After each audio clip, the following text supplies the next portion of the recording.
I found out today that Haley Joel Osment was arrested at a California ski resort. I saw that. What did he Trying do? to board a ski lift with his helmet on backward and without skis or a snowboard. So what? He's Was he just just having wasted? fun. That seems like he's just having a fucking good ass time, dude. He's There was just also- hanging out.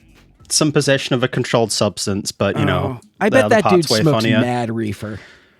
Oh yeah, just looking at the guy. Eric Adams, Mayor Adams, did a press conference today yeah, I wearing saw an that. "In God We Trust" American flag shirt. It was this time it was written in Italian, but he said it was Spanish He said it was to honor the victims of a Dominicans.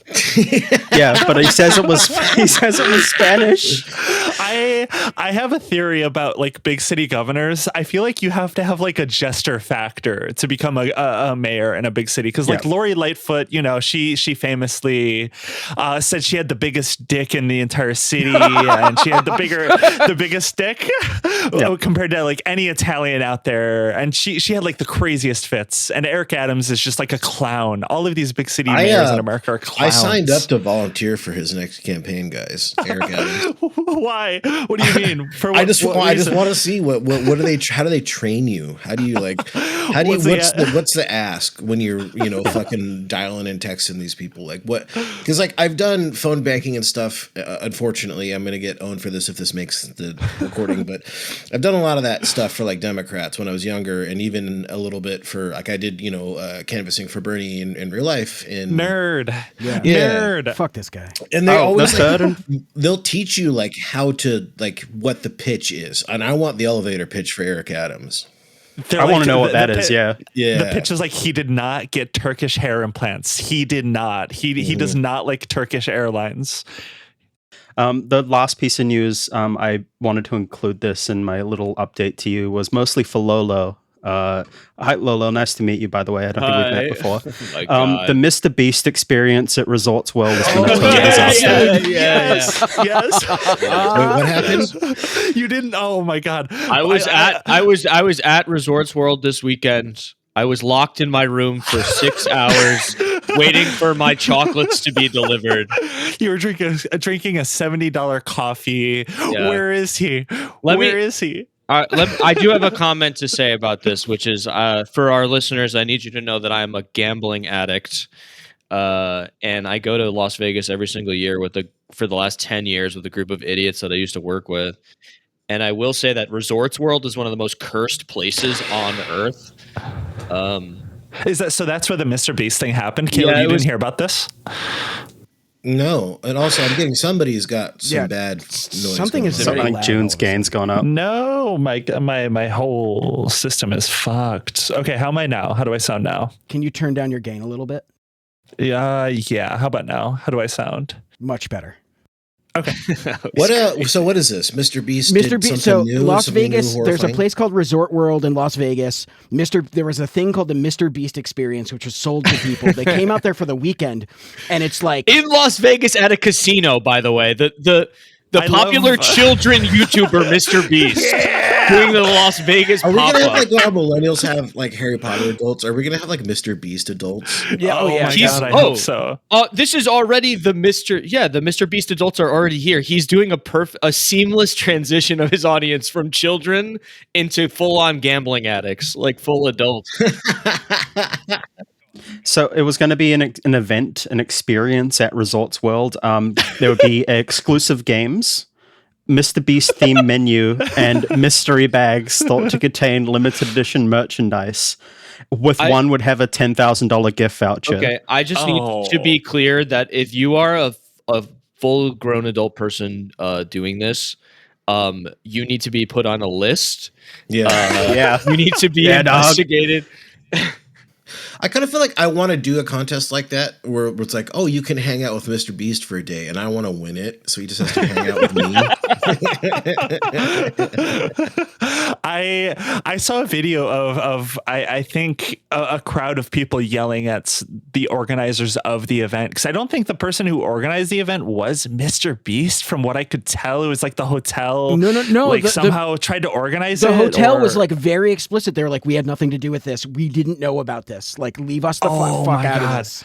There was like a crowd of like, MrBeast adults. Like, I came here, my child. I brought my child here. We came. I thought my kid would meet MrBeast. You have to answer for him. You have to do this. And it was like the most surreal experience watching that video of like a 50-year-old woman. There was like, a mom who was MrBeast. like at the so-and-so experience in Atlantic City. They showed up. We expected Jimmy to be here. And So I like that every week for the last like couple of weeks we've had like a MrBeast update. We're on Beast Watch, dude. It's because we're pocket watching MrBeast.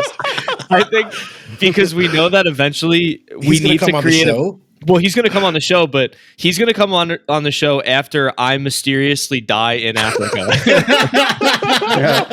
sounds right. I'm working on a like something. It's might be a video, it might be a podcast episode, and the working title is just MrBeast is a weird little pervert, isn't he? Oh God! And I keep threatening. He will. I keep threatening to you, buy every piece of MrBeast merch I can find from my fiance's store, and she keeps threatening to kill me. So I might not make it in the end. MrBeast won't even fucking kill you. It's gonna be those closest to you because you love him so much. They're gonna force feed me Feastables. I don't know which one of those guys is around him that's scary. One of those guys. One of his most of them. His what are the guys? The ring wraiths from from Lord of the Rings.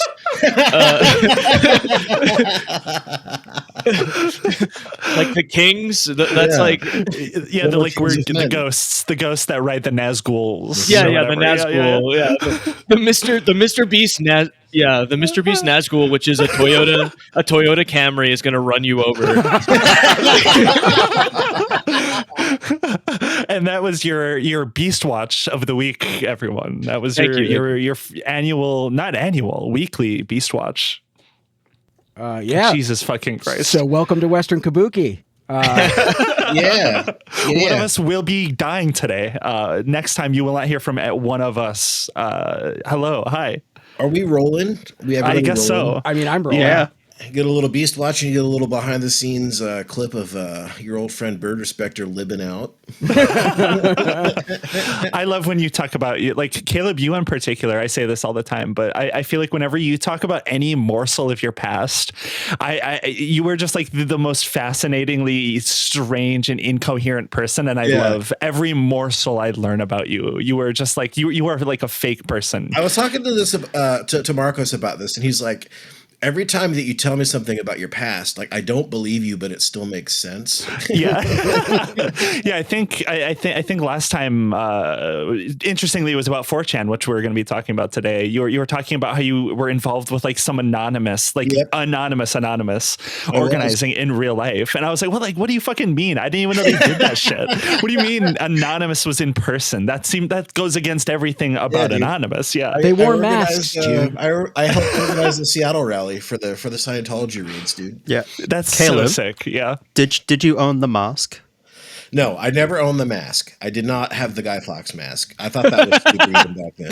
Fake fan over here. Yeah, I thought that was a little weird.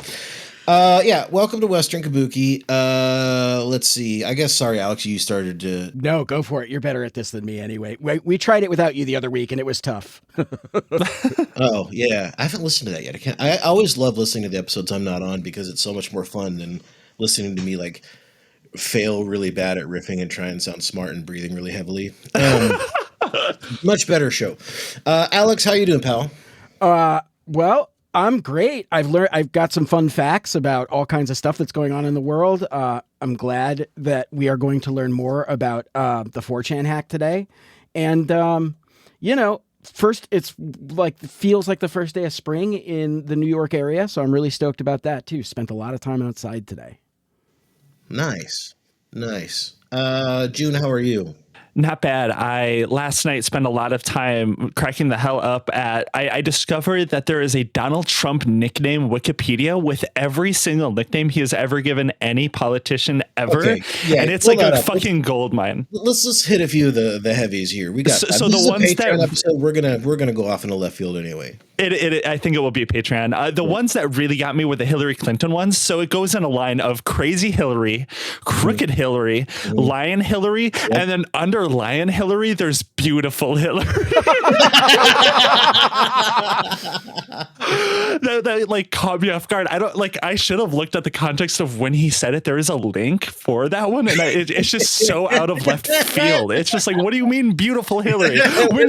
When would Donald Trump ever call her Beautiful Hillary? Do you remember what do you she mean? got like a? Oh, it's wholesome. When she came to his wedding. Oh, I'm so happy to see you. He called Adam Schiff watermelon head. No. My favorite thing about Hillary that he ever said was, I don't know if you guys remember this in the 2016 campaign. She got like dehydrated or something, and she had to be like whisked away. That was when they said that she died, right? Yeah. He's like, they threw her in the van like a side of beef.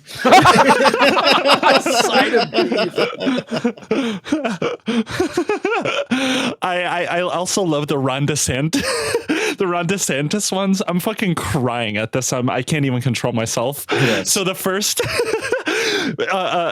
astute listeners of our show will remember that his very first nickname for Ron DeSantis was just Rob. Rob DeSantis. That's That's really 80s brutal. Power move to get someone's name wrong in a Deals meeting. He was like, he's Rob, folks. And then, of course, he had Ron DeSanctimonious, which was a crazy one that he was using for like months. That was when I really thought he might lose the election, because that has no juice. But then when he floated one that got shot down, which was, he was like, thinking about calling him Meatball Ron. People don't like it. People don't like when I say it, but he once he said that, I was like, oh, he's gonna win. He's definitely gonna win. Yeah, Meatball Ron was, I think, his greatest one of the last primary cycle. And then Bird Brain, apparently he called Nikki Haley. I don't remember him ever saying Bird Brain, but basically there's like a fucking gold mine of all of his nicknames. It feels at this point, especially because the country feels like it's falling apart under Donald Trump. It feels a little weird. Let's be real. And it is. It's like we're on full on fascism at this point. So it feels a little weird laughing at some of these nicknames, but I don't know. There's like some genuine like comedy gold in some of these. Like Beautiful Hillary. What do you mean, Beautiful Hillary? That's good. Don't remember that one either. Okay. Next up, we have, and actually, we kind of announced it last night on the internet, but Lolo, newest official full-time member of Western Kabuki. Welcome officially. Why are you clapping? We are supposed to be booing this guy first of all. Thank you. Second of all, I just want to go on record to say that I fully object to this. Thank you. Oh shit. Well, I guess this is a struggle session episode now instead of the original topic. I also object to this.